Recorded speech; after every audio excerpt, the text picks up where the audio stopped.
from Valley News now, and I'm heading home back from the state capitol, Disability Services Day, and I'm here with Shannon Bock. She is from CCRI, and we just took this whole busload of people. James is going to check it out. To the state capitol for Disability Services Day. So Shannon, I just thought like a nice little recap of what we did and what we heard there today, and then maybe what we can expect going forward. Perfect. So yeah. One of the most important things we can do for CCRI is be advocates. And Okay. whether we are team members, family members, people who receive our supports, everything we do is funded by the state. Okay. So when I need dollars to be able to get pay increases for our team members, any type of compensation things, I don't have the ability to wave a magic wand and say the service costs more, so that's how I'm going to get those dollars. The state has to give us that funding. Okay, that's incredibly interesting. I don't think that's something that everybody knows. Exactly. That you can't just say, oh, I just want to increase your wages, and I can. That actually has to be passed through legislation.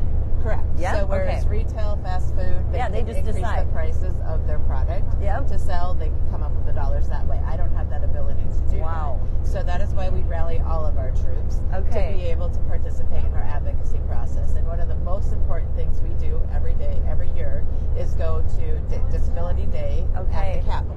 So it's super important for us to take the folks we support so their voice can be heard. Yeah. Their family members, our team members, whoever it might be, so they can give perspective to legislators. Because it's one thing for me to say it as the person who Right. runs the company, but for the person...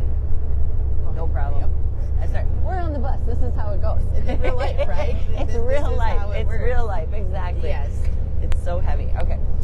So for me to tell the story versus our team members to talk Yes. about what it's like to work short-staffed, Yes. to not make the same pay as someone who's flipping a burger Right. at some place in town, or for our people that we're supporting.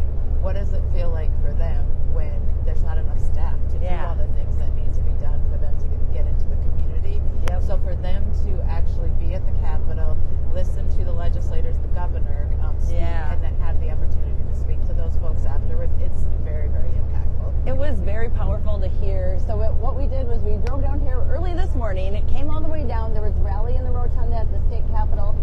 Governor Tim Walz talked, and several other representatives spoke as well, talking about some bills that have been passed that are helping with wage increase, and then kind of moving forward what we're going to do. But what was incredibly powerful, I think, for me was afterwards we talked with some legislators, and people, like you said, shared their stories about what's it like when, you know, this person who has a disability is not able to have somebody with them that would normally be with them, and what they feel like, what they're going through, and what the staff is going through too, to have to work. Like one lady who's been working 34 years, I 34 believe. years, yes. You know, she said when she retires, she's going to go down to working 40 hours.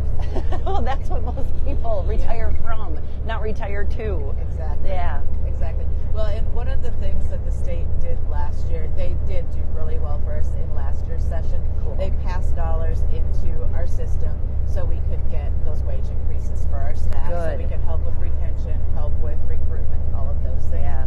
But they're playing catch up because they haven't taken care of our industry for a lot of years. Okay. So what they did was a step in the right direction, but you heard them say all day today, we need to do more, Yep. we have to continue on. That is what they are talking about. They have to invest in our services, and truly they do not get quality supports unless we have quality staff. And to get Yes. quality staff, we have to be able to offer quality wages to want them to come work for us. For most people who do our type of work, it's not about the paycheck. Right. But everybody needs to live, right? Right. And as we watch everything around us going up, everybody's bills go up, so they have to have a job. And Yeah. if our job can't make ends meet for them anymore, then they go to that next place They that have offers to. them the opportunity to do that. So it is critical that our legislators continue their work. It's critical that anybody that supports CCRI or our type of services jumps on our advocacy bandwagon. They Yes. can make a difference too. They can reach out to the governor. They can reach out to Okay, our so that's what I wanted to legislators. ask, is people watching going, okay, yes, what can I do? What can they actually do? Yes, they can reach out. So we Okay. have efforts every year besides going to the Capitol. We do a lot of email campaigns to contact the governor's office, our local legislators, heads of committees that are looking at funding for us to say, take care of us. This is what we need. This is why it's important.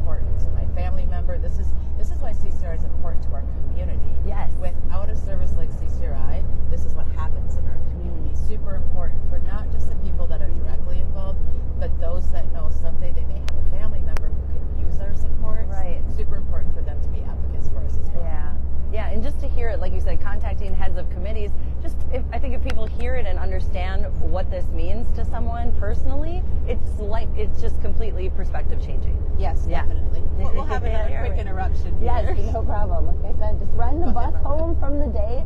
And so I was kind of thinking, this is a big undertaking, and we saw many buses full of people there. And so that is why. It's because you can't really move unless the state says you can move. Exactly. So it's not just CCRI that's in that position. It's every organization that provides supports like CCRI does across the state of Minnesota. It's incredible. So last year they had 1,600 people that showed up for Disability Day in the Capitol. I'm guessing they topped that number this year. But you can't see because we're on lower level is in the rotunda, all the layers of and how deep people are with that. So I would guess 1,600 plus people again getting their message heard. And it's so impactful to see those folks with disabilities there chanting themselves. It is. To invest in us, and when they're saying that, it truly is investing in them. Yes. Because we're investing in them by investing in our workforce to make sure that we have people to do this job. Yep, that they're cared for and that we value it too. I think there's a lot to be said for that. I heard a few different ones say, just that this work is valuable, and that's the way you show it. Even Governor Walz was like, "Show me the money," and I thought, yeah, that is fantastic. Yep. Now they all talked about that today. They just need to follow through on that first, because it's easy to say the words, right? Which is why we need to continue the advocacy efforts, because they can't forget about the impact they saw today, because there's this large group of people who show the value of the supports that we provide, but they can walk away from there. We don't walk away from that every day. No. We come back every single day, and they need to come back every session after session and show that they support this industry. That's so good. So well said. I have nothing better I can add to that by any means. Shannon, thank you. Yes. So really, truly, if that's touching your heart, make sure that you get on CCRI's Facebook page, on your website, see how you can join in the fight, and make sure that the legislators show up every single day to continue this work just like these guys do. So thank you so much, Shannon. I appreciate it. Yes, thank you for riding along with us today. It was awesome. It was so much fun. We might have maybe one more interview or so for you later on today. It's